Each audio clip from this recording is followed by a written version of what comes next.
Oh my God. Hello. We are back at it once. TF again. Can you imagine? For the last time, back at the warm sands. Thank you so much for joining me and my lovely table. My name is Mac. I use any all pronouns. And I wanted to thank you all so much for having us today. I will be going around the table and introducing everybody. I'll give some brief introductions, and we will go ahead and start playing. I'm going to start with our lovely magician to my direction. Apple, do you want to start for me? Yeah, sure. I'm Apple Juice. It's apple juice spelled like Beetlejuice.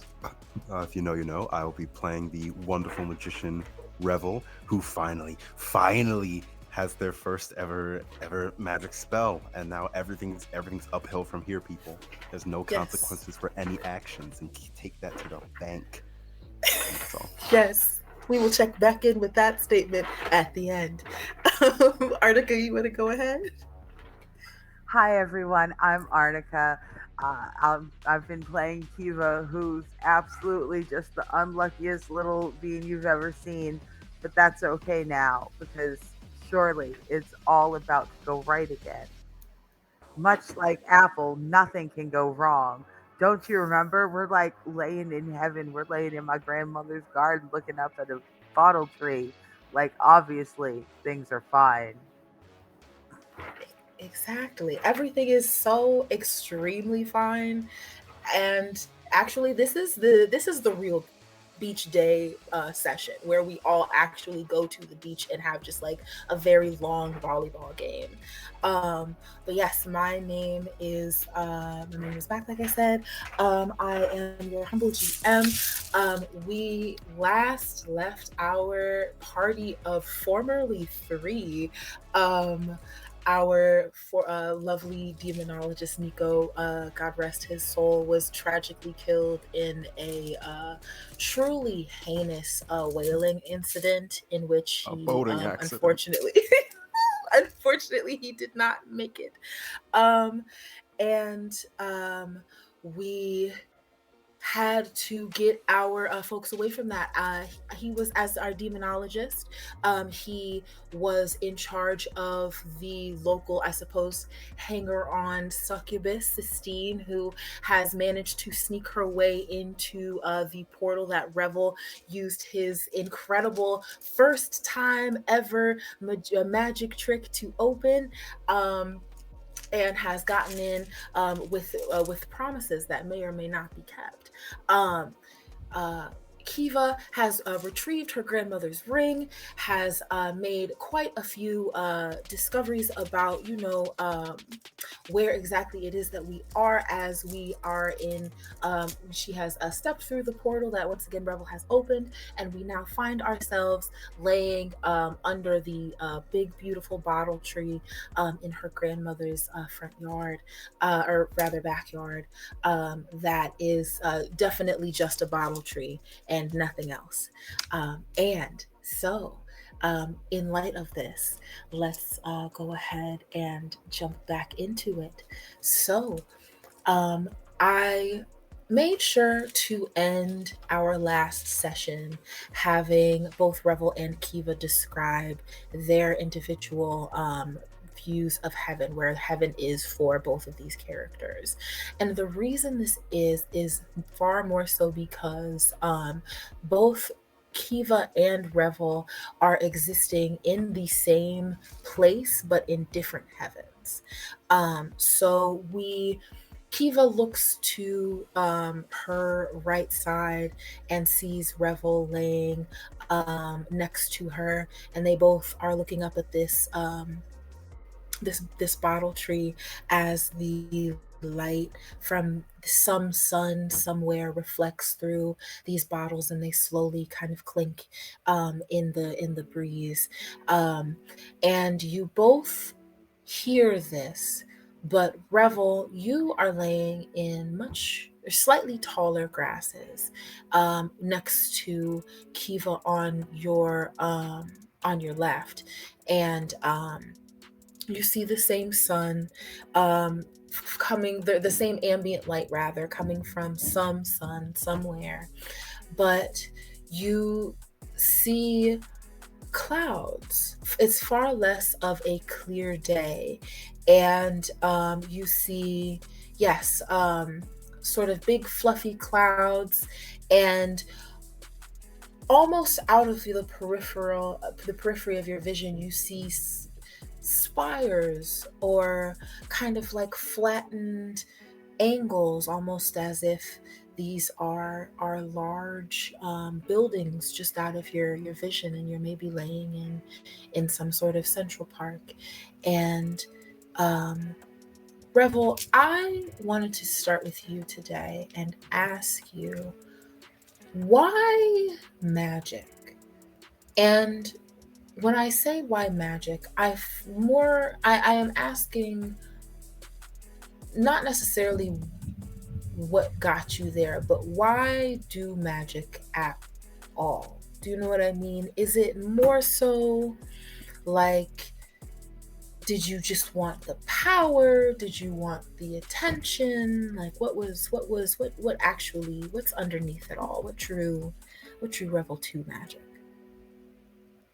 Yeah, I think what drew Revel to magic was a general disdain for rules. One existing in a very particular kind of society where there are so many of these sort of invisible walls and invisible hurdles that you have to climb through, and all these invisible little things that can sort of tie someone down and hinder their freedoms and hinder their expression of their best and most true and honest self. And I think magic for Revel is a representation of breaking the rules of not only society, of what is expected, of what is predictable, but it's sort of even breaking the rules of reality. And I think that magic for Revel is a way to escape a reality that they view as more confining and more constricting than anything. And I think that's why their heaven is just this large open space without too many prying eyes and without too many expectations and without too much hustle and bustle and worry. I think that's what they've been trying to reach through magic, is not necessarily power, but freedom. And I think there's certain freedoms that can only come when you have the power to break established rules. That's extremely fair.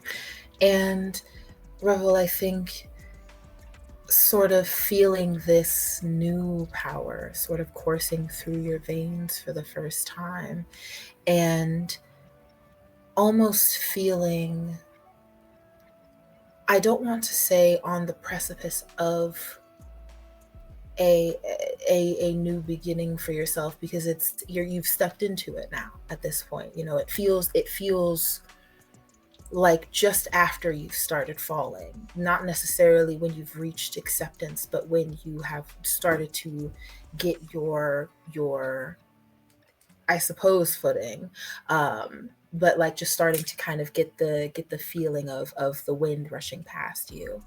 And you lay in this grass, and from somewhere around you, you hear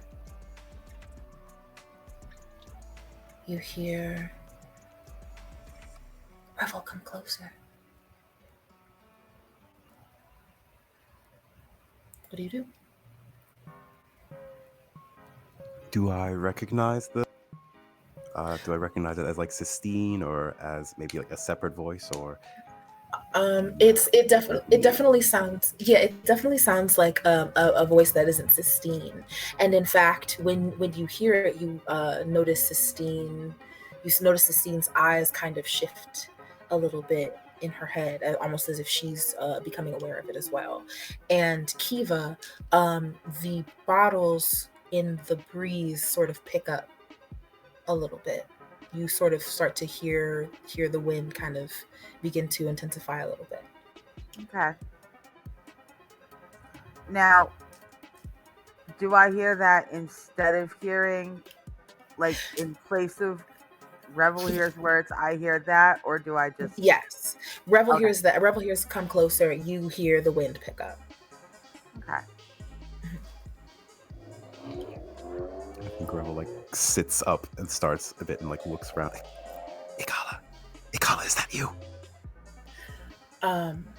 You say Ikala, and Sistine immediately tenses. You can kind of see her almost freeze up. Kiva, the wind stops, but not as in like the wind dies down. I mean like in place as the bottles are clinking each other, they will touch and not move. Revel, you say Ikala's name and you hear a response.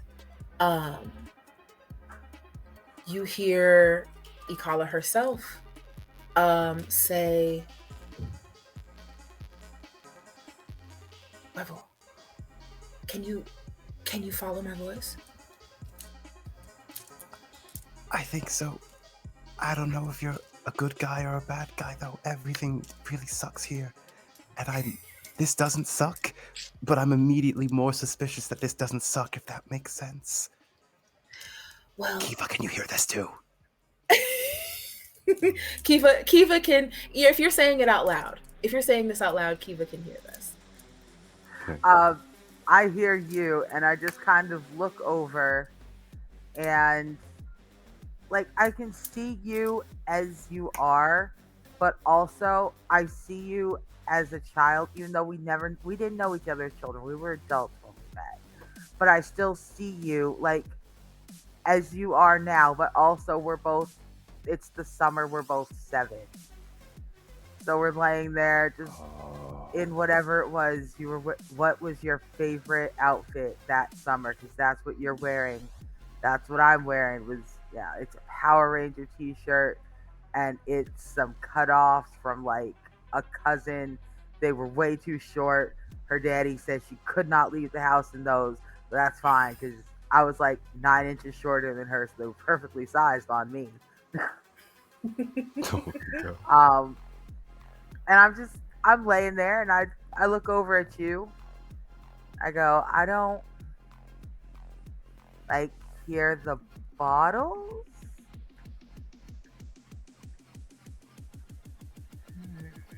Are you at, oh sorry, go ahead. No, I think Revel's just like staring at Kiva. It's like, okay, I'm hearing a voice. Yeah, I'm hearing a voice. That's just me though. As Revel says, I'm hearing a voice, Kiva, you hear from your ring a voice like your grandmother's voice asking you, you think she's ready yet?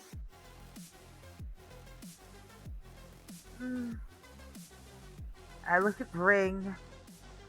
I look up at the bottles and all the empty ones, but also those ones that are twinkling just a little brighter than, like they have a firefly or something in them, even though it's the middle of the day, even though it's maybe not it's probably a firefly. And I look at them, I look at Revel, I go, I think she might be. I think she might be ready.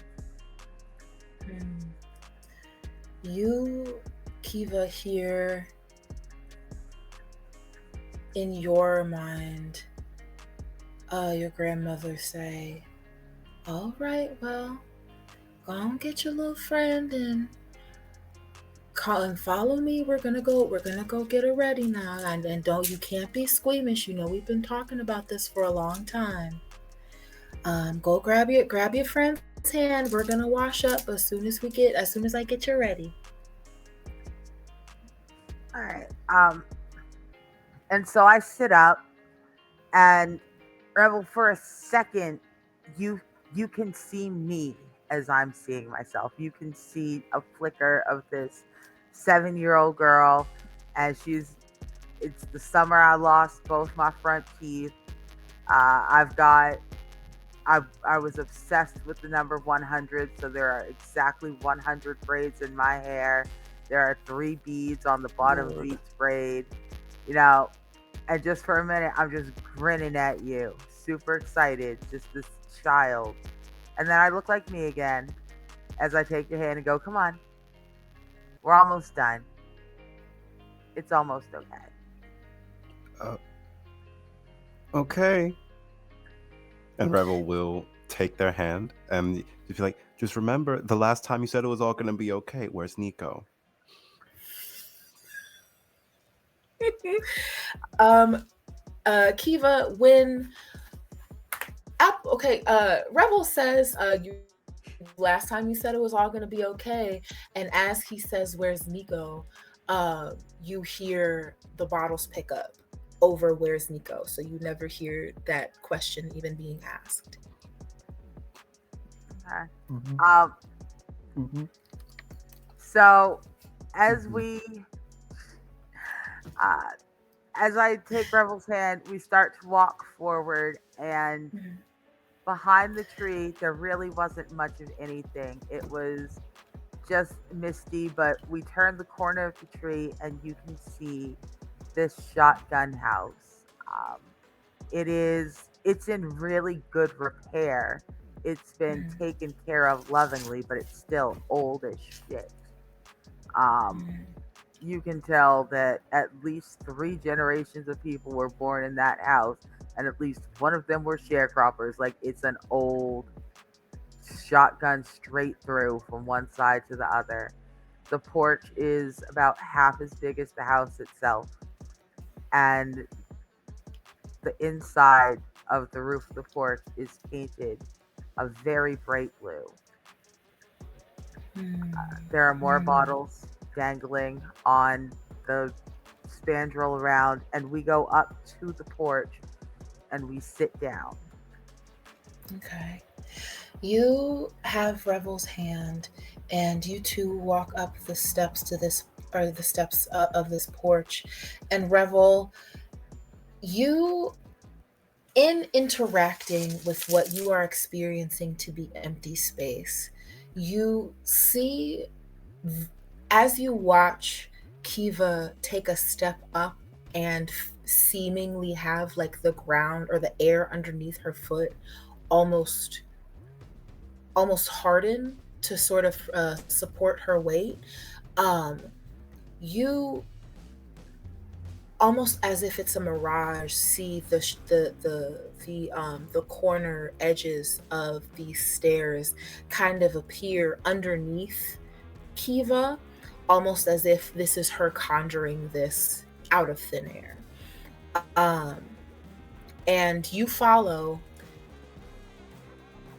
feeling a new sensation coursing through you from the touch of Kiva's hand through your body to this flower that is sort of starting to, um like, not just sort of blossom, but also kind of, how do I want to put this?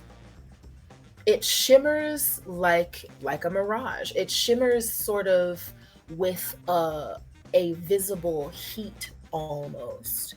Um and it exists seemingly where you do, and also in this dimension where the steps come out of nowhere and you can sit down on a chair that exists only when your butt touches it. um Kiva, your, as you sit down on this, as you two sit down on the porch of this shotgun house, the you notice little, what look to be fireflies, but also like little moths, and just sort of general like kind of little bugs kind of start to like bee type animals start to circle the space around Revel's missing hand that uh, you can only partially see being a flower at all, and start to kind of land on it and come away from it lit up, um, and slowly starting to kind of like they'll land on it, they'll seemingly take a couple of little bites and leave, kind of flitted in light. Um, and as you sit on the porch of this house, you both hear.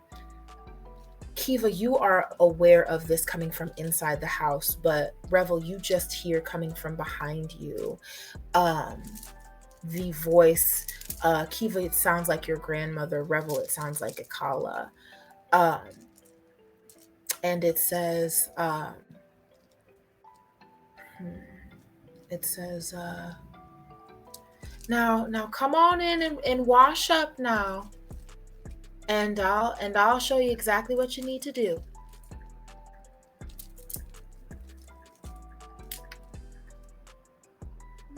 Sounds good. Kiva, you are extremely familiar with this house. This house is situated almost exactly like your grandmother's house. So you know exactly where the bathroom is. You know exactly where, like each little potential 7-year-old shin hazard is. You know where all of the little corners and the two tall, or the edges that are just tall enough for you to hit your little head into. Um, you know where all of that is, and you can lead Revel through this area. And Revel, you for the first time are walking on air. You're running in and out of space. In your I hate to say this, but it's like the Windows This Windows landscape. screensaver, the landscape, yeah, with the hills, Yeah, yeah, yeah. exactly. It's you walking in the sky, just like being held in the hand, or having your hand held by this friend, and just seemingly like running around and flitting about in this magic for the first time. So yeah, Kiva, talk to me about the experience of being a child again. When your grandmother calls for you, are you like a good kid? Do you like run to her voice or away? Are you like, okay, I'm coming, hee hee hee, and you're like drawing on the walls? Or are you like, okay, I'm coming, and I come right there? Okay. Well, if you ask just about anyone else, I am a spirited child. Mm. But for my grandmama, like, that's my Nana. Nobody understands me like my Nana. Nobody loves me like my Nana. Everyone else is like, don't draw on the walls. You know what Nana did? Nana went and got butcher paper and thumbtacked it up to the wall when I was 4 years old so that I had a special drawing wall at Nana's house. Didn't draw on any other walls, did I? No. She's Hmm. smart. Hmm. And she always, like that, my grandmother was my other half. Hmm. And hearing her voice again, exactly as strong and vibrant, and that little secret voice, that voice that says it's 6:30 and and we're gonna let your mama sleep in. Come on, me and you, we're gonna sneak out and go get breakfast. It's Hmm. that kind of voice telling me, come upstairs, wash my hands. It's gonna be. Hmm. And so I am. The water it's well water. It always starts a little bit cold, smells a little minerally before it warms up. Um, and I tell Rebel, I'm like, it'll warm up in a minute. It's just cold for a second. And like, if you have ever been that over enthusiastic child or had one, or you've had to tell your child to they can't wash their hand while still holding their friend's hand. They both need their own hands. Um, Kiva was that child. She had to be reminded, no. So literally both of our hands just go in there. It's a three-handed wash. Um, and even though you don't see it, you can feel the water. Mhm, mhm. Revel, you feel this shock of cold on your hand, and you look to your right and see Kiva holding your still good hand, and under, but like holding it out into a sunbeam that initially feels quite cold, um and over time warms up just like she said, but doesn't feel like it feels like the way a sunbeam looks coming through a cloud, right? It doesn't feel like sun sitting on up, like sitting on flesh warming it, right? So as you two are baby washing your hands to the best of your little ability, Revel, you feel Sistine watching the hand from Kiva. You would recognize it as the doorway, but Revel, you feel Sistine kind of intensify in curiosity, and like notice that the hand, as you can feel like this sensation running over it, it seemingly, this flower seemingly gets bigger, like the petals are physically getting larger, and obviously it's not like at a pace that is overwhelming to you, but it definitely is one that like starts to kind of get in the way a little bit. And it kind of like, as you move your hands up and down, you kind of feel it be kind of weighed down by this sunlight, where this water would be, like how water would weigh down the petals of a flower. Um, and but otherwise you feel relatively unchanged. It doesn't feel like it's pulling anything out of your body in order to grow. It just feels like it is growing, and you are cognizant of it as if you, like as you would be if you had something, like if you could feel, like a growth spurt. um yeah. And so y'all both wash y'all's hands, and you Kiva, you pull Revel out the doorway. You both feel a chill as Revel, you are made aware of Sistine's presence as she watches you, and you both make eye contact, and she looks down at the flower, and she yeah, she looks down at the flower and looks back at you, and she says, um, hmm. she says, I don't think she says anything. I think her eyes just sort of glitter a little bit as if she's like excited. You could tell if she was going to say something, it would be half-hearted. It would be more so to the flower than to you. You know what I mean? Um, and yeah, Kiva, from you hear from the kitchen, from where you hear from the kitchen, um, your grandmother's voice again. Uh, all right, I heard that water go off. Now come in here. We can get started. All right. So I I ignore the chill in the air and I look at Revel, and it's a very earnest, very serious look. It's also a little bit dazed. It's like you're talking to Kiva, but is Kiva completely home? I don't know. It's a it's a kind of it's, you know what, dazed is really the best word for it. As I Mm-hmm. go, I know, I know this is weird. This is going to be fine. This is, we're almost done. You don't have to be scared. Come on. I think they will look at Kiva, look at their hand, take a very deep breath. Okay, I trust you. And you say the words, I trust you, and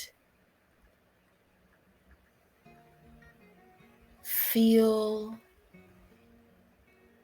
a pulse of warmth from your whole body, almost as if you are nestled in like a blanket. Um, and your little feet pitter patter. You can hear it revel as well, even though you can't see any rooms or anything. You hear the pitter patter of like two sets of young feet, kind of like along extremely old but very well taken care of hardwood floors. Um, y'all run past a long hallway kind of offshooting or rather not a long hallway but like a sort of divot off the main hallway that kind of leads to the laundry room before you get into the kitchen. And off that hallway, y'all don't see it, but Sistine takes note of the butcher paper that was on that your grandmother had on the wall for you when you were a child. Um, and as y'all make it further down the hallway, you hear three small rips, almost as if like someone was kind of like slowly kind of trying to take a specific section off of something but wanted to leave the rest of it there. You get to the kitchen, and I will have y'all both, you know what, let me actually pull this up. I will have y'all both make me a ruin roll as I describe what it is that you both see. So, you both, oh, you know what, actually, hold on, I'm sorry. I have to make a room. Give me 2 seconds.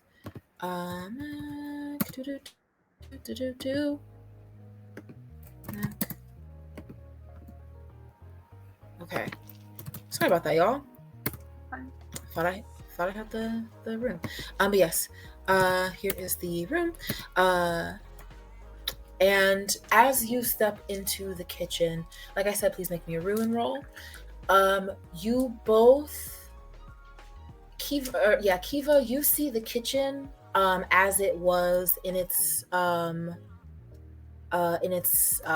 splendor, as it has always been. And Revel, you see like you're standing in the air with your friend, like hand in hand, having just said I trust you, and like run off closer into the sunset, closer to the clouds than you've ever been. You both see your vision, not the horizon, but your vision itself split on an x-axis.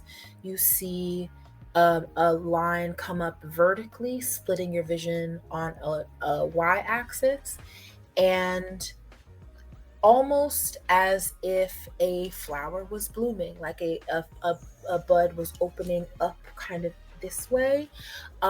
You see,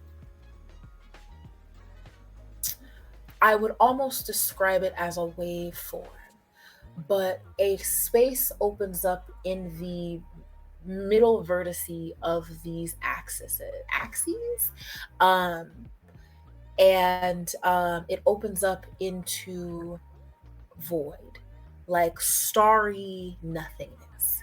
But it opens as if something is speaking.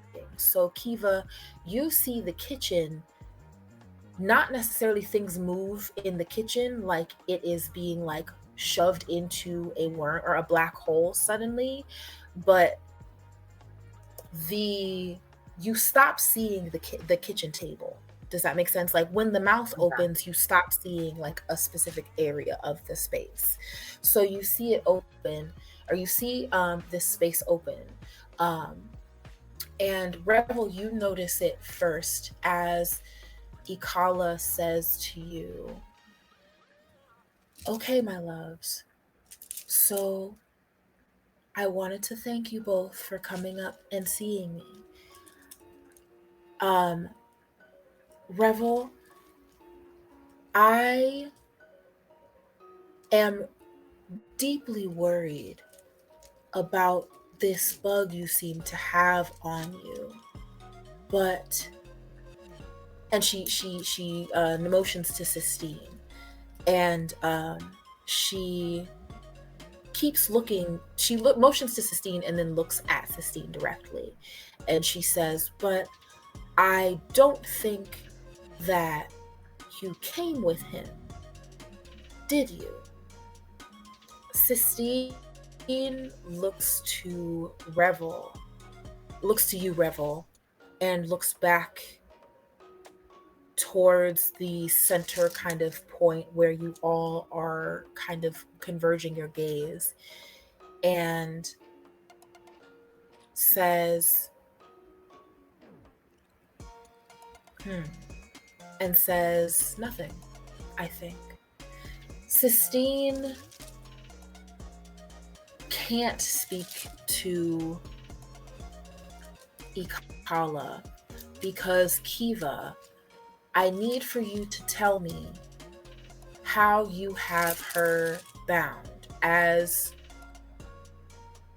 Ikala distracts Sistine by talking to her about Revel. So I have, I even have it on my little moves. Am I unmuted? I feel like I'm not. Can you hear me? No, I Oh, can hear good. you. Yes. Oh, good. My thing was acting weird for a second. I was getting a feedback.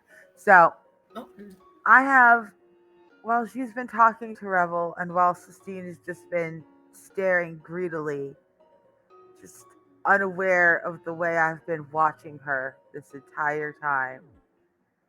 Every time I look past Sistine, I've been looking at Sistine. I've been able to see Sistine for 7 years. Now, she doesn't see me seeing her. It's one of those things where, because she does not expect to be seen, she always expects people to be looking through her. It never occurs to her that I'm looking at her. People look at her all the time. But now, as I reach over and I grab, my grandmama loved a nice Coke, like a nice icy bottle of Coca Cola.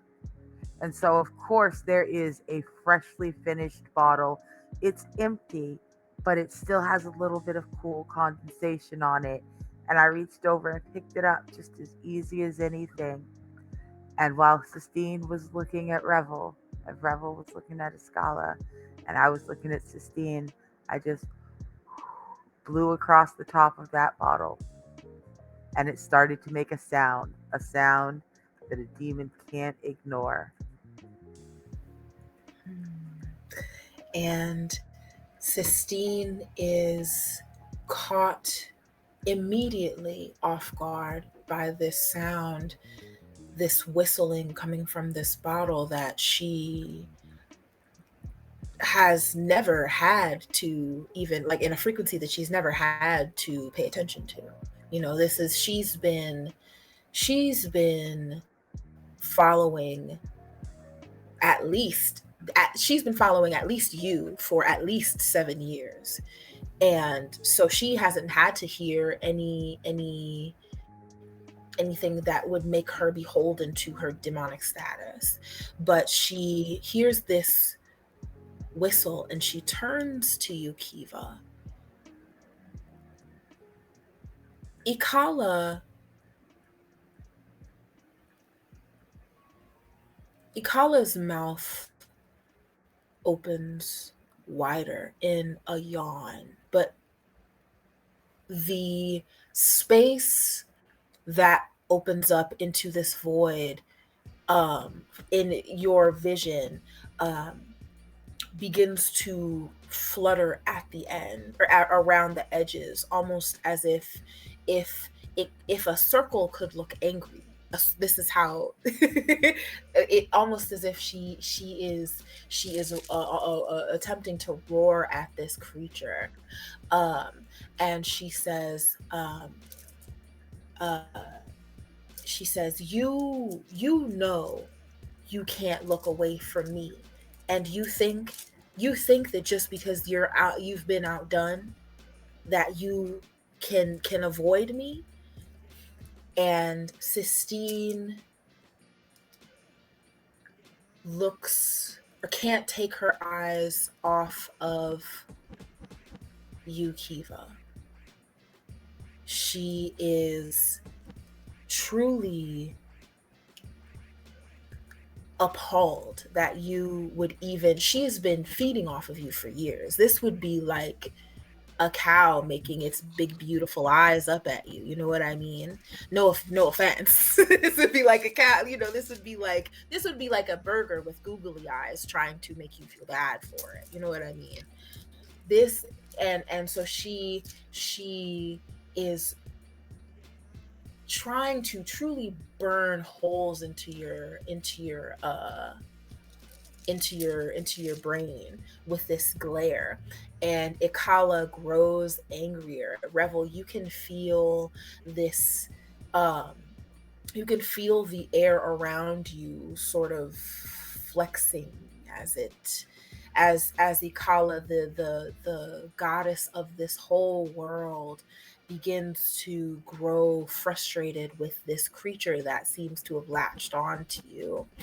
And in a moment, Revel, you are flung from the sky. You feel a drop. You don't feel an impact, but you immediately feel heat. And you can look down at your hand, and your hand is back again. But you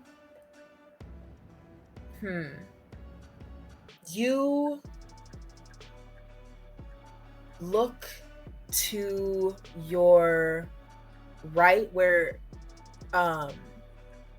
Kiva was standing, and you see Sistine like facing you. And she says, you don't think that you've gotten out of this. I'm taking you. You got your magic, and I know what I want for this magic. And please make me another rune roll. As Great. as Kiva, you I'm gonna have you roll me a contest roll with Sistine, because what's happening is this: Sistine initially was going to bring Nico to Akala, because Sistine has made a pact with Akala to try to undo what made her a demon in the first place. So Sistine is trying to parlay with Ikala, while Kiva, you are already trying to fulfill your pact. And so Revel, you, as the first time experiencer of magic around three other people, two beings, a human and two beings that have a wealth of experience with magic, are truly just overwhelmed, overtaken by the Yep. weakest member. Late to the party. which if you'll notice is Sistine. So Sistine is attempting to you just have to make a rune roll, because you can't fight Sistine. Kiva, you are able to potentially get Sistine away from Revel's soul before she can harvest it to give to Akala. Okay. So we're doing a couple of things. I hope this made sense to y'all. Let's see what we've got. Okay. If it's less than So one, again, okay. I get to add one light dice for each of my skills that I can argue functions. I get one for any ritual, and then I get a dark dice for every ruin I have. For every ruin, yes, and then however many else you want to risk. Okay.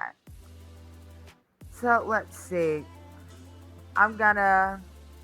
I got some skills that I feel apply, such as silence and omens. Um, Mm. this is things are. She act like I don't know that she was pulling runes off that butcher paper. She acts like I didn't recognize as I walked by that those were not the drawings of a 7-year-old child, that those were intricate etchings, bindings, that this is the place I may not have remembered, but I always knew I was going to come because it was always going to happen this way. It didn't have to be Sistine. It could have been any demon unlucky enough to feel like they were going to latch on and leech on to me for 7 years. Because the poor trick of it is that I'm not the hamburger boo. I wasn't, I was fattening a goose. It's pate making time.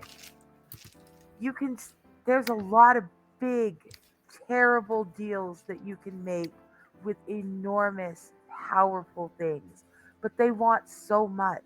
They want your life. They want you to sacrifice your family. They want you to sacrifice this, that, and the third. But what if? What if instead you sacrificed 7 years of your luck? What if you gave up everything? You were unlucky and lost your job, your homes, your families, you don't get it back. And it just gluts. This demon just eats and eats and eats. And then you catch it in a bottle and you keep it in your tree and it fuels your magic for the rest of your life. So yeah, no.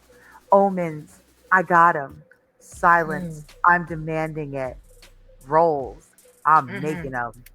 Period. Let's go, So that Kiva. Let's wake it. Let's go, Kiva. Let's please. Hmm. Oh yes. Oh yes. My rune roll Absolutely. is a success, by the way. Just a little. Yes. Love that. Love that. Love that. Okay, so we got some fives. Let's see what we got. Okay. All right. So here's what happens. So yes. You Kiva, are you gonna say this? Are you saying anything to Sistine? Because Sistine is still not like, or rather is trying to overtake Revel, trying to bypass you, still thinking of you as the burger, and is trying to bypass you to kind of like get Revel out of himself, to both take over his body and kind of pitch the soul to Akala. I nah, because here's the thing. A lion does not explain themselves to the sheep. The farmer does not walk up to the goose and say, I'm sorry that you've been fattened so deliciously, it's now time to go. And I regret that Revel is right now the one who is kind of the delicious and distracting bait. It was supposed to be Nico because, you know, my delicious and distracting bait was supposed to come out of this perfectly fine. Nico was supposed to have survived this, but also this moment of, oh shit, being distracted and caught in the middle. This was kind of supposed to be Nico learning a lesson, being like, maybe I shouldn't make deals with demons no more. And so Mm-hmm. I do feel bad that Revel is the one that I'm letting her stay focused on Revel as I blow through this bottle and get closer and closer until all of a sudden she realizes that she can't move any closer or any further. She's My breath is spinning into the bottle and back out again. It's wrapped and wound around her. She's stuck. Mm. And this demon is wound so tightly in this briar like spell, these runes that come out of this bottle and and in barbs and gnarled twists and hook themselves into her body as they make each individual coil around her form. And you, Revel, are have been plunged into this bleak darkness, this heat. And as you see, or as you feel the heat coming from Sistine's breath as she tries to, speak this ritual or this incantation over you to try to expel your soul from your body, um, you see you are begin to feel the effects take hold. And as you know, this flower on your arm like begins to start to kind of curl over at the edges, start to and kind of wither a little bit. You see like bright, what color are the runes that what color is the spell that has her wrapped up? It is a aquamarine, it is a turquoise, it is, to those from the south, a haint blue. And Revel, are you Southern, Revel? So repeat that. Are you Southern? No, I think. Okay, wait. I think Mhm. Revel might be, but they have like very vigorously like avoided using the accent at all because they view like the northern accent as like posh and proper, and that's like the whole like Revel the Resplendent isn't southern. Revel is Southern. Revel, yeah, absolutely. Uh-huh. Absolutely. So yes, and in this moment that blue that or those southern roots that you have done what you can to get away from, that haint blue that your grandma told you, to make sure you, if you're gonna go on that damn stage, make sure you keep a little chip of this in your pocket. Make sure you keep a little chip of this on you. You see that same color wrap around this demon. And so, you know how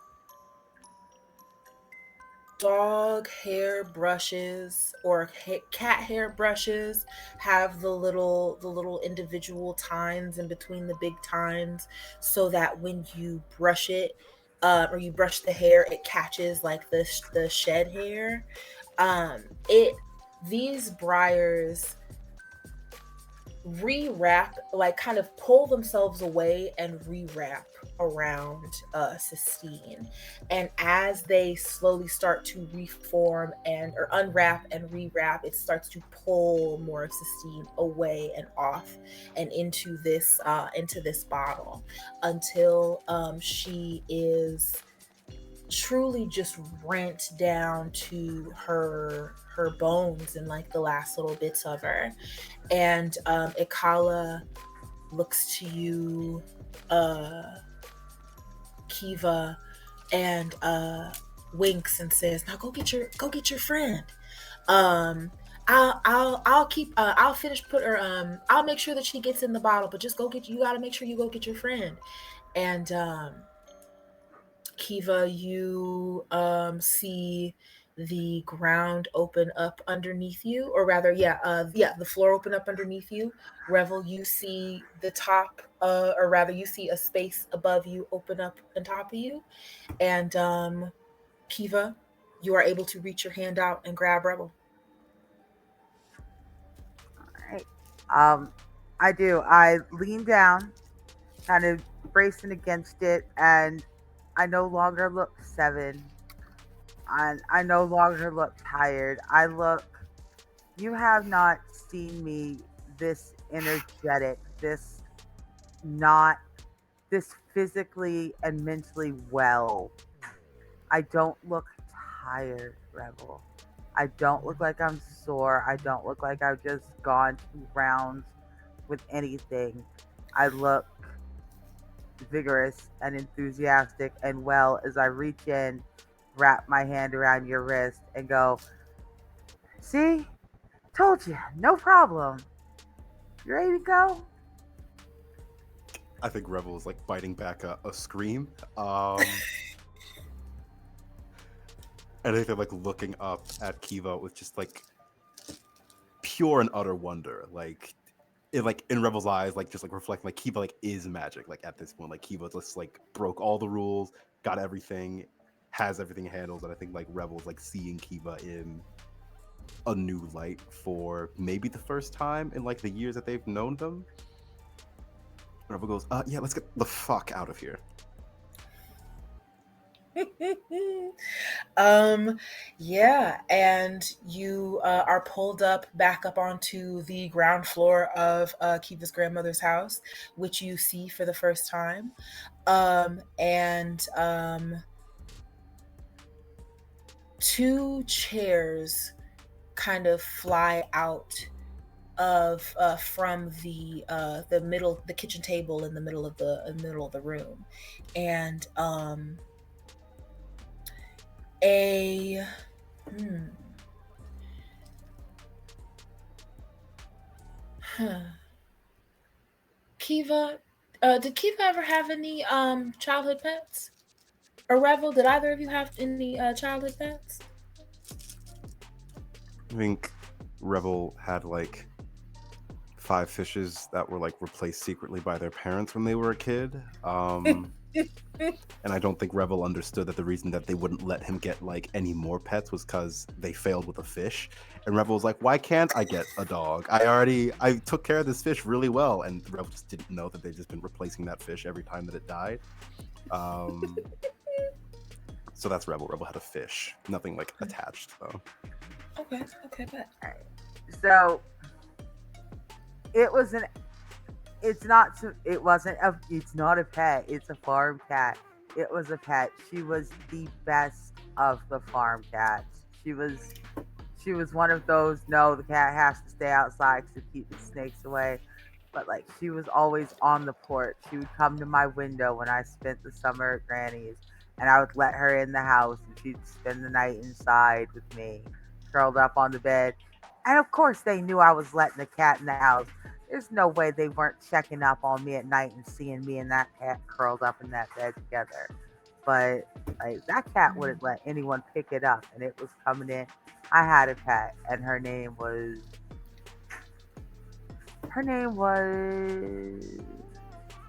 what's something a 6-year-old would call a cat? It was Mittens. She didn't have not a mitten on her. Solid black, head to toe, not a speck of white. Mittens. Oh, yes. And yes, two chairs go flying away from the kitchen table, and out in because it's a shotgun, so out in the hallway, to the doorway leading to the hall, it's a little bit difficult because I know them southern kitchens do not let cats in them. So you see Mittens at the doorway, and the voice that y'all both hear, you hear it coming from over top of where Mittens is standing in the hallway, and you hear it saying, hmm. you hear it saying, "Now I'm gonna come out, or rather I'm gonna just come sit and talk to y'all if that's okay. I know that, rather I know that this may be a bit hard for y'all to comprehend, so I'm just gonna maybe make myself look a little bit more presentable. If y'all give me a second and we can hash this all out, I can make sure that we get y'all where y'all need to go. If you're looking to go home, I can make sure y'all go home." All right. So Kiva kind of pulls back her chair, and she sits it. She pulls, she sets them around so that her and Revel's chairs are like side to side, so that when we sit, our knees will brush. And just kind of sits there comfortably, leans forward a little, and not whispering, because don't whisper at Granny's house, whispering's rude, but maybe just a little quietly goes, just whatever happens, it's gonna be okay. Just keep you cool, all right? You a As magic a man, we got cucumber. this. You As a cucumber. Yep. um, and Kiva, your great great great grandmother comes out, the one that you only saw in the pictures. Um, she's old. Like you heard stories about this one. This was one of the real good ones. Um, and she comes in a pale pink house coat. She doesn't have on like the the little what's what I'm looking for, the mesh kind of scarf, but she does have on the rollers because she's in her own house. God damn it! And she has on her sweet little house shoes, and she goes right past y'all to the stove and puts some tea and puts some water on for tea. And as y'all are sitting there, she says, "Well, I know that y'all have been going. Y'all been traveling pretty far. Are y'all hungry at least? Y'all want anything? I got cornbread in the kitchen or in the ice box. As long as along with I got some greens. I got some ham. I got some." And she starts rattling off food. I witnessed, or not witnessed, but my friend is being digested, I think, at the moment. So I'll pass on like eating. Yeah. Kiva gives Kiva gives Rebel a little elbow, and she goes, "No, ma'am, we are. Thank you so much, Nana. I could not eat a bite right now. You know, she, only a fool eats dead food." she uh do you say that out loud? Yes, but with like a smile and a wink, because that would have been one of those lessons passed along, like demanded that it is expected that my mama taught me, and that my grandmama taught her, and that it came down, it's almost certainly line for line exactly the way this woman would have said it. Only a fool eats dead food. Mm-hmm. And you say that, and she comes back over with this 2 cups of steaming hot tea, sets it down in front of you. The steaming hot tea that seemingly took no time, sets it down in front of you, winks back at you, and says, "That's my girl." I knew I could trust them down there with y'all. I knew I could trust my babies with y'all. Um, and so yeah, she sits down at the table and she says, "Okay, so and she takes your hand, Kiva, and you feel warmth radiating through uh your hand, through your whole body. The ring, where do you have the ring? Is it on your did you put it on? Is it in your pocket? I am properly wearing it now. I used to wear it around my neck. I used to wear it as a necklace, but it's mine now. It's earned. It's I've gone through what I'm supposed to go through, and it is sitting right on my finger. It's always a little big, but not too big. It's big enough that it always sits on your middle finger of your left hand, regardless of how big your hand is or how small it is. It's always just the right size to sit a little loose on that finger. Mm-hmm. And it sort of spins around a little bit, kind of lazily, but almost as if on its own current, around on your finger. Um, just kind of electrified or charged by this connection. And she grabs your, or she holds your hand, and she says, I am so, I just have to say, I'm so proud of you. It's been me and the girls, me and your folks, we have been watching, just riveted, honey. You, the way that you have held your head so high, it has made us so proud of you. There is nothing, we knew everything that comes after this is exactly what you've earned. You've worked so hard for this, and I'm so proud of you. And she gives your hand a little kiss and holds, kind of squeezes it. Um, and pats it, gives it that good grandma pat.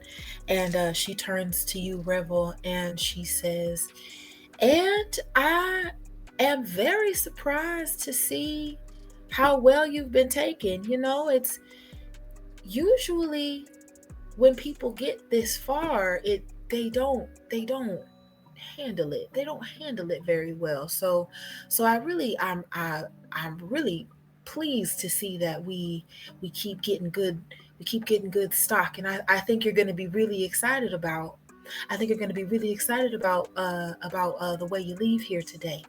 Now, I Revel, hmm, yeah, I think she calls you by her name, by your name, because I don't think she has the patience to pretend like she doesn't know your name.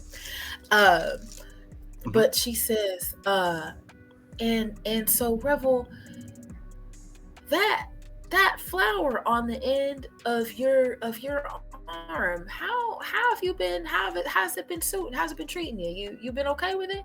You ready for it? How's it been feeling? Uh, it's been okay. I mean, it doesn't hurt terribly. Um, Kiva jumped through it a little bit, and that was a little bit awkward. But other than Mm-hmm. that, no pain. Um, it's been nice. Good. Well, I it can it if you let it sit for too long, it definitely absolutely will get you wherever you need to go. So, I hope, and she gives you a little pinch, Kiva, real lightly, and she says, I certainly hope she at least showed you some manners before she went through you, all rude like that. She was incredibly polite, the picture perfect lady. Well, that's good. And she winks at you, Kiva, and she says, "That's good. Now, I'm not in the business of grounding grown folks. I can't keep doing that." Um, but she says to you, Revel, she says, but if you keep that flower on you, you can get anywhere you need to go. But now, you see, I only put a tea bag in my sweet girl's cup here. If you you've had, as soon as that bloomed on you, you had access to magic. That's, you can make tea out of that. If you take you pick off a flower, you pick off a petal even, and you put it in some water, you let it steep for a little while, and and and well, you just see what happens. Sounds great. So, what do you do?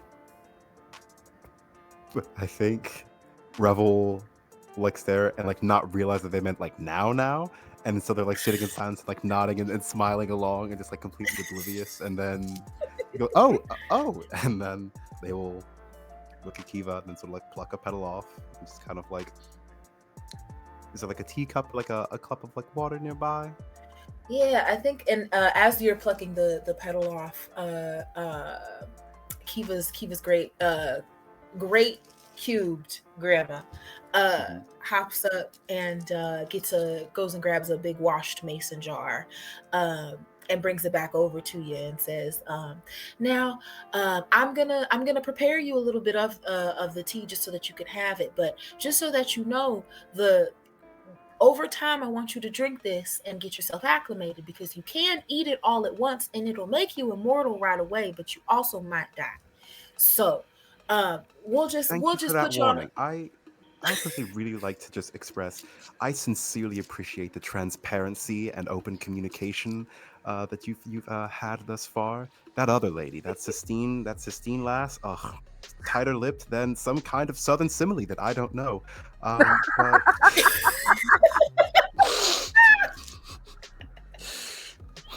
I have just And spit she tea on my grandmama's tablecloth. Thanks. but I just wanted and to say I really love your hospitality. she spits tea onto her own nice tablecloth, and she says, well, thank you so much. I really appreciate that. You know, it takes a lot. I'm doing what I can, and you gotta make sure that when folks come over now, you gotta make sure that you're ready for them. And she takes she kind of like holds your hand, and she says, how do I put this? And as she kind of like makes sure that you're comfortable, and she's like, okay, I'm gonna start taking these petals off you now. But when I take the last one off, it won't hurt, but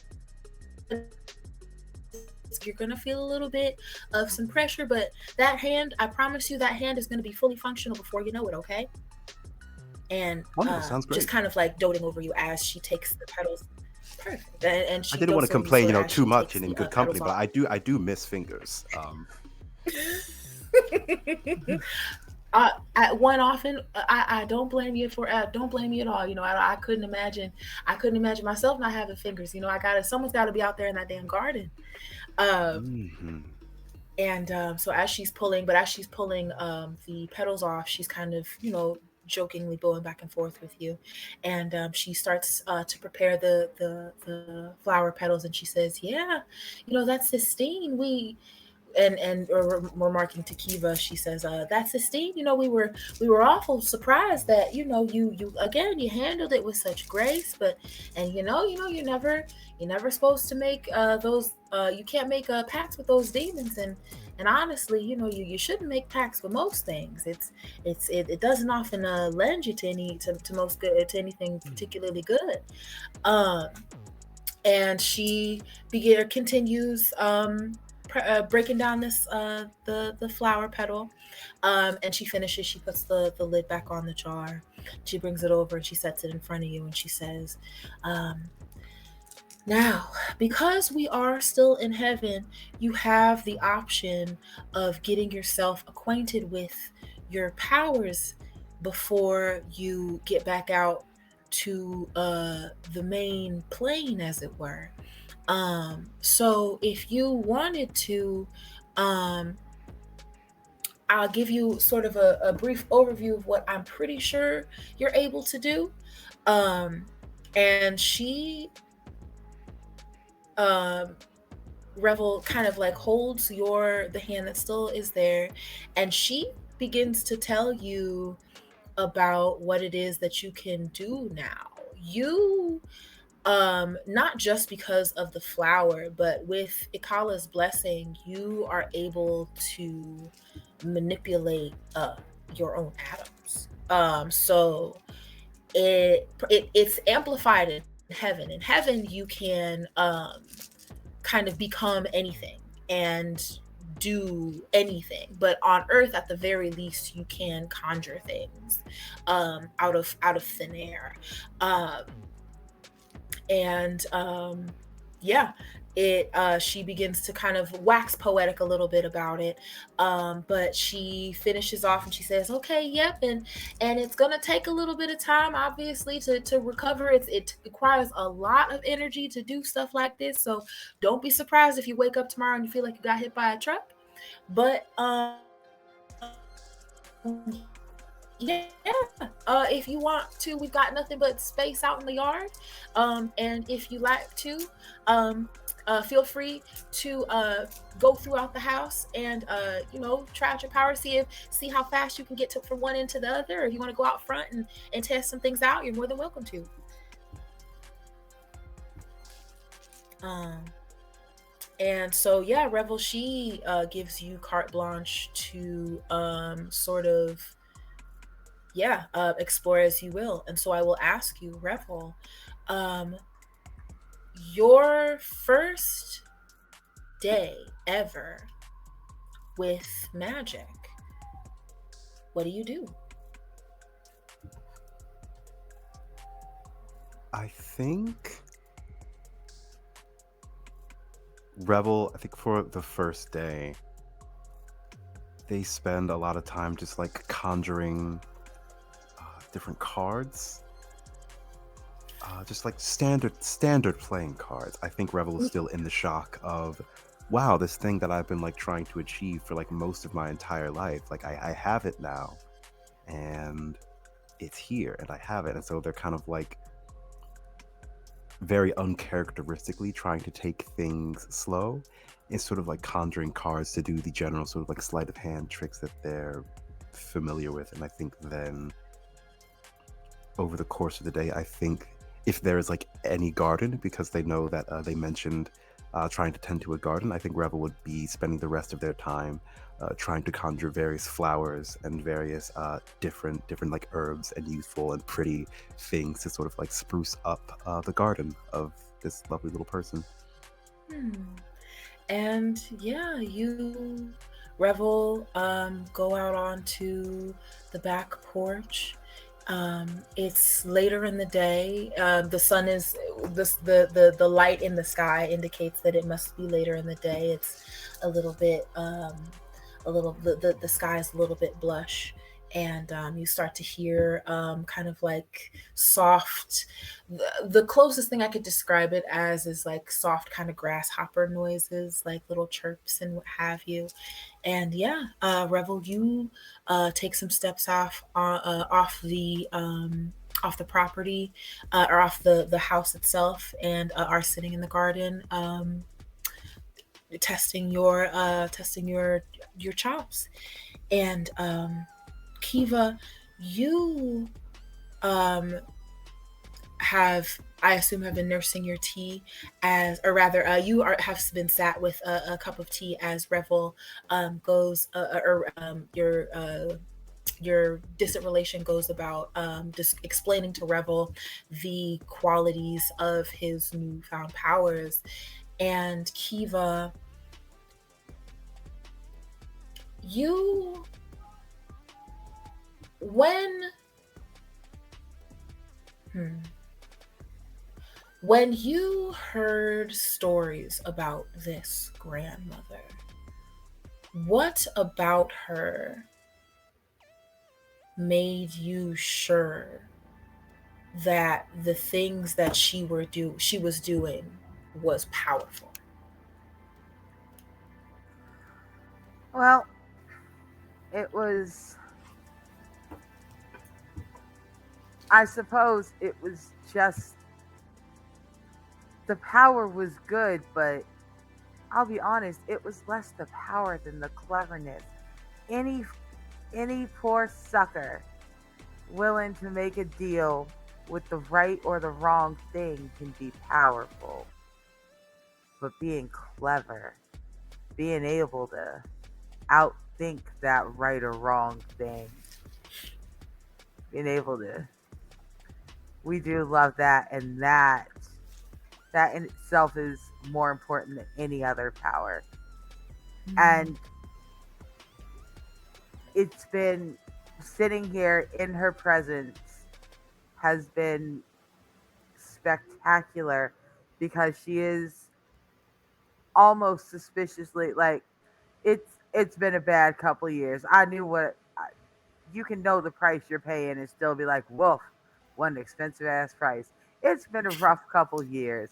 I'm a little bit jittery still. It's suspicious. It's a little bit suspiciously too good, but also I mm, knew to expect it to be suspiciously too good.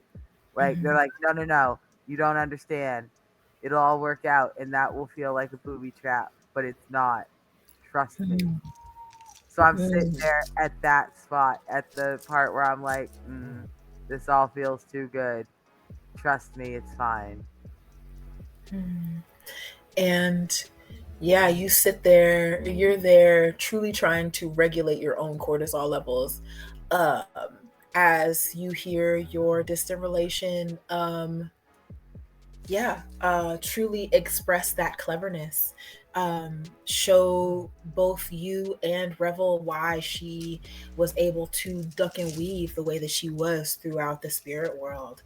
And she leads Revel out into the main portion of the hallway, and kind of sends him to go and be free, and comes back and sits down next to you, and puts her hands, or puts takes your hands, and just kind of stares at you for a little while, and just but the love that comes off of her face is just palpable. And she says, there wasn't a version of this that I foresaw where you I knew this was gonna work. I knew I had no doubt in my mind. Of course you're one of mine. You it was gonna work. But I just you remind me so much of myself. Just I just loved watching you down there just problem solve and really showcase that talent, that skill that you had. And I just wanted to I just wanted to sit with you for a while and just kind of have one more of those nice nights where like we used to, where we could just have a little bit of playtime to ourselves. Is that all right? Do you want to have some fun with me? Do you want to just play? Mm. And she does. Kiva does so much. And she leans forward. She lifts her. She lifts Nana's hand, presses her lips to her knuckle, and goes, "You know that I would love that more than anything. And you also know this is not the place where we can't stay here too long. This Mhm. is not this is not a place for living things."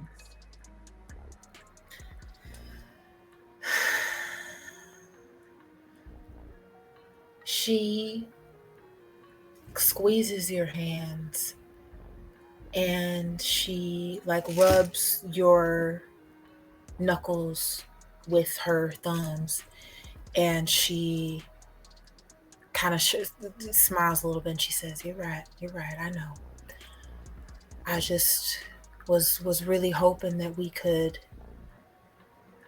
kind of make some light of the time that we have together now.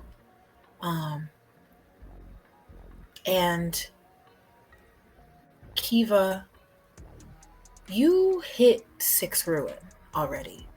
Yes, we did. um your grandmother times 4 um holds your hands and says, I wanted to make some light of the time that we have now. And you look the out the window of the kitchen to revel in the garden, conjuring flowers, and you see the garden out back start to kind of like stretch further and further away from you. Um, the air slowly stagnates a little bit, and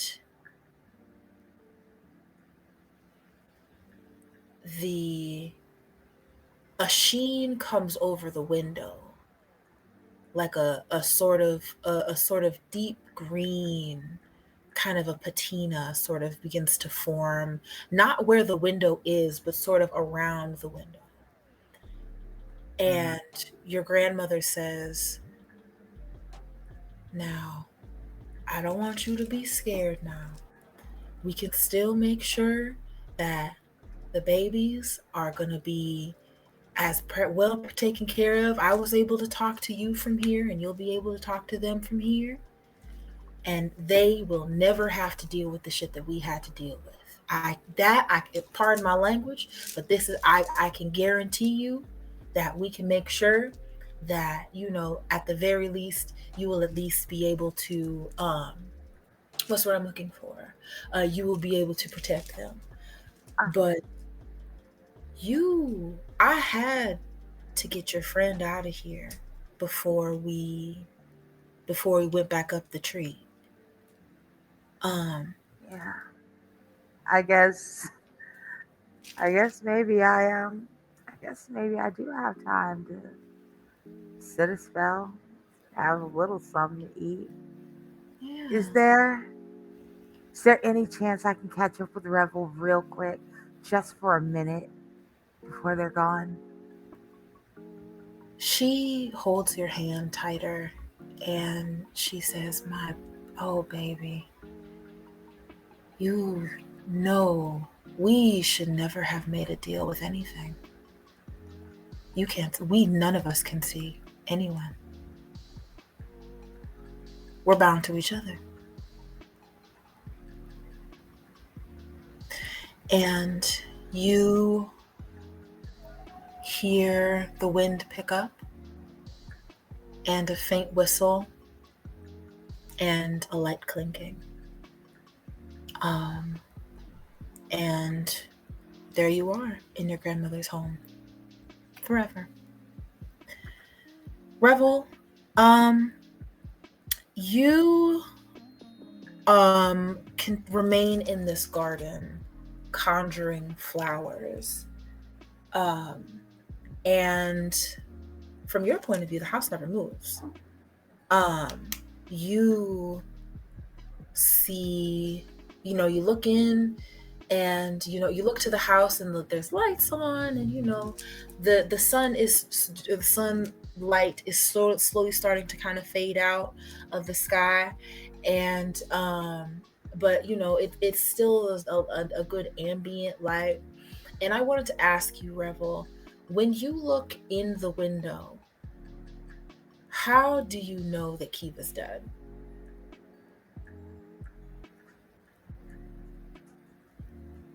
Because she is still sitting there. I think more than anything, I think in this new light that Rebel has been seeing Kiva in, where Kiva almost represented everything that Rebel wanted to be, you know, cleverly outsmarting these terrible forces that were sort of preying on them from all angles, and seeing that magic and that life and that fervor in Kiva's eyes when they pulled Revel out of what was potentially the end of them. And I think more so than any sense of ending or loss or lesserness of that light, I think when Rebel sees Kiva through the window, you know, in their great grandmother's house, there is an eternity to that light. There's an eternity to that force of just good and purity. And there's the same sense of unhurried infinite of Rebel's own personal heaven that Kiva now has, that lets him know that they've passed on. Yeah, and Revel, you feel a stillness. You've been conjuring flowers for hours now. And the more of them that you conjure, they sort of begin to sort of sprout in clusters all at once. So you'll kind of like lift your hand and they will kind of sprout out from the ground and open themselves. And you, yeah, there's a stillness that comes after like one of the larger clusters of flowers that you make bloom all at once. Um, and yeah, you look to the window and you experience that moment, and the house blinks out of your vision, and you are sitting alone on the beach. Um, the the multi-purpose vehicle that y'all rented is right there behind you. All of the rather what's what I'm looking for, the blanket and the picnic baskets and everything that were laid out by Kiva and Nico are also there. Um, but it is dusk at the beach. Um, you look down at your left hand and you see it. It's there. Um, do you try to do any magic?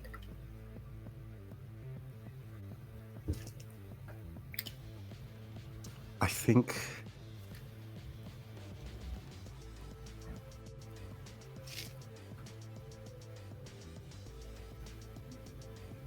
Rebel tries to summon a volleyball. Revel, you son of a bitch.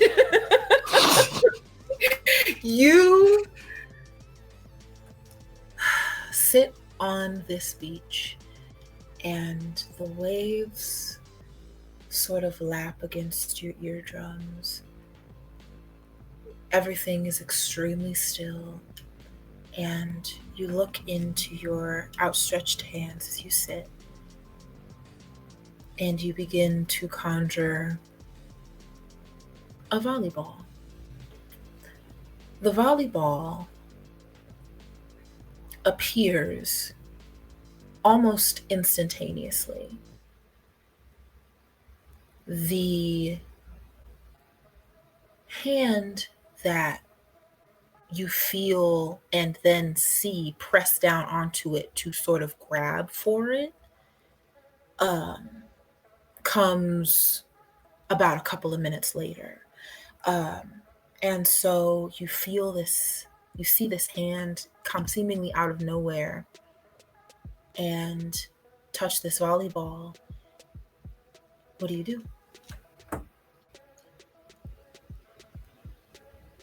I think just kind of like hold it for a second and just kind of stare at it. And I think they just kind of sit there on the beach for a while and cry to themselves for a little bit.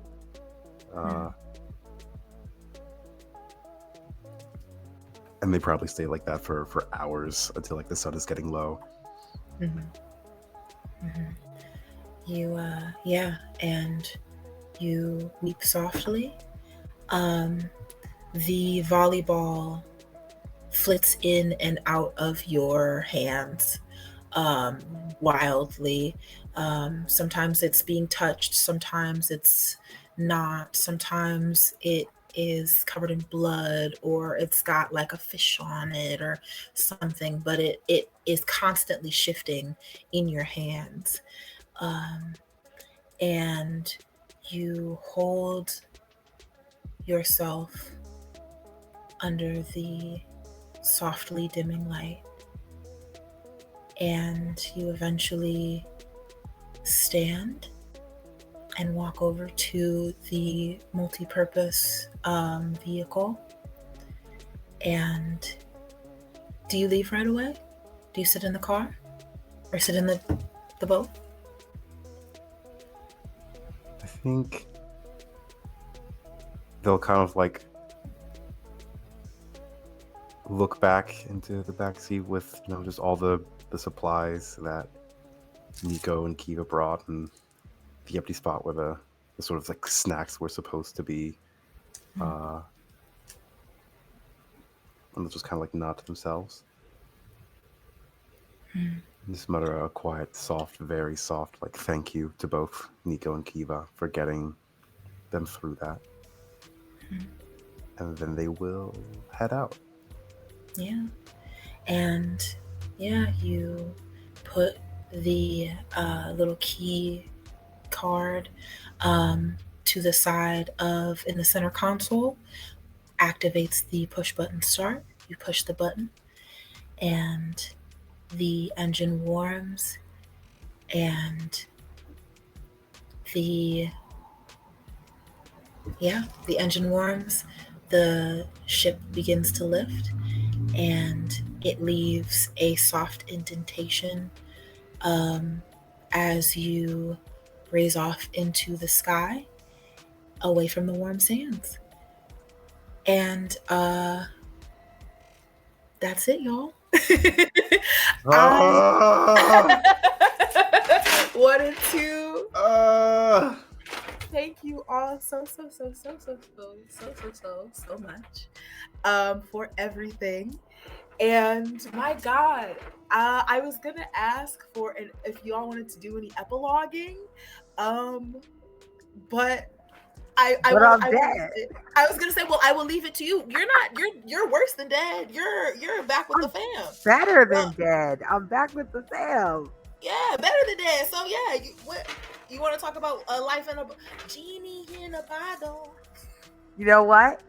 Yeah, I do. So here's the thing. The days are. It's always early August, like that. It's almost too hot, but not quite. It's hot enough that the adults don't make you do anything. You can still go outside, but you don't have to go outside. It's the air smells like tomatoes and kudzu, and every day is kind of beautiful. It is. I paid for this, and I'm enjoying every second of it. That said, I can hear my bottle sometimes. I'm just as bottled as any demon. From the inside, it's the house, it's the family, but you pay the piper. What I do have, the one thing that I have dedicated time and energy and the last of my considerable will to, because time moves different where we are than back with Revel, is when Revel finally gets home and goes to unload that vehicle, you will find tucked in to the back cushions where Kiva was laying a ring. It's green. It's like a sea green glass ring. It's exactly your size. And you're going to feel real lucky if you put it on.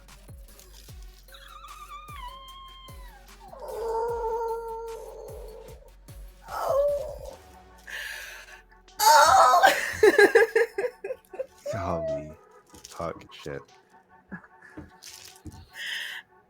Yeah, beautiful. Thank you. Beautiful. Revel, any last epilogue you'd like to offer before we? Yeah, I think Revel absolutely took the ring and has like almost never taken it off.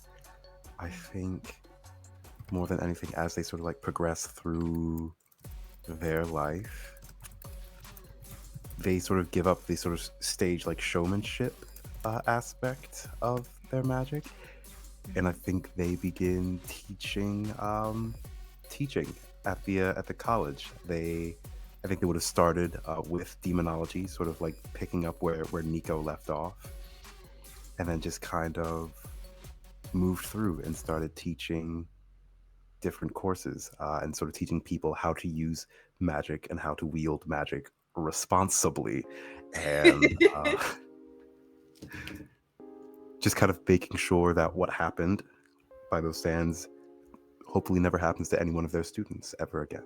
And I think more so than their own luck, I think keeping that ring with them keeps their students safe more so than anything. And I think that's the kind of luck that Revel has, where they have the ability to keep those close to them, those that they love, safe. I love this. Okay, I love that. So that's beautiful. And whether it is in heaven with your folks or on earth, with a second chance, truly, the main goal for all of this is to find ways to, be better than you were yesterday for yourself and your community. And yeah, I am going to be extremely transparent here and say that I've said it every week, but I am in awe. I am in awe of y'all. Like, I know that I chose everybody at this table, and I obviously, everyone that submitted an application, I want to play with all of you, but the people that I have at this table, I am so honored. I'm so honored to play with you. The way we will get into this after. Thank y'all so much for joining me. My name is Mac. I go by any and all pronouns. I I use any and all pronouns. I can only be found on BaddieBards and occasionally fluttering around your window if you've got your light on at night. I will kick it off to the only surviving member of our party, Apple. Yay! Hey, it's Apple Juice. Apple Juice spelled like Beetlejuice. I've played Revel, the only surviving member. No consequences. Everything worked out. Just like I always said. And it's fine that all your friends are dead and you're going home alone and you gotta live knowing the survivor's guilt and stuff like that. That's fine. That's Tuesday. But no, you can find me as Apple Juice spelled like Beetlejuice on TikTok and not much else. I've got something cooking up in the YouTube vaults lately, so keep an eye out for that. But other than that, it has been a pleasure playing with each and every one of you. Mac, you're a phenomenal DM. Arnica, you're a phenomenal player. And shout out to Keon, who couldn't be here but is with us in spirit as the wonderful and amazing Nico. Yeah, this was a spectacular ride. I'm so happy to have seen the end of it, gotten to go through this with all y'all. Thank you so much, Apple. Okay, and our Kiva. Ooh, I love Kiva. Okay, Artica, please. Yes. Oh, you're muted.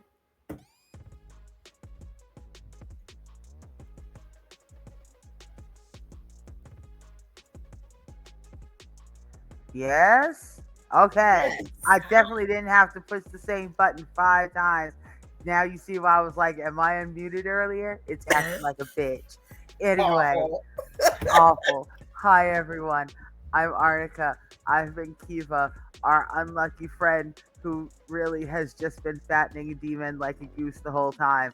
Shame it didn't work out for her quite the way she planned, but didn't work out for the demon either. And if you can't win, when you're both dead in hell, it almost counts as a win. God damn it. Are we both in a bottle on a tree now, bitch? Now what? Ha ha ha ha ha. You can find me on Twitter, Twitch, Hive, Blue Sky, anywhere that you can type in the words Artica X Ross. feel free to stop by and see me Fridays on Valdorant's channel for Morphs in the Bayou, our Blades in the Dark Animorph series. Grab me Sunday starting next week. I will be refilling this time slot. I will be joining Vancouver by Night's Vandalin by Night campaign. So much fun. GM Sarah, so talented. And then Wednesday the 19th, come hang out at Booker's Way with, you want to see Keon again? Keon won here tonight, but Keon will be at my table for Juneteenth, Wednesday, June 19th, 2 to 5 p.m. Eastern Standard Time. Girls Run These Worlds. I hope to see you there. Hell yes, please join everybody. I also will say shout out to Keon, brother Neptune on brother spelled the black way on any and all social media platforms, I believe.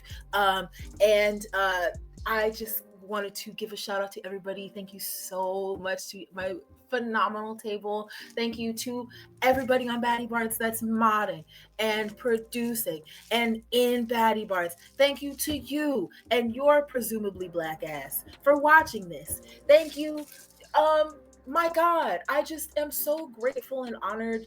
Thank you to the people who made Trophy Dark. Thank you to the people who made God Killer for the God stuff.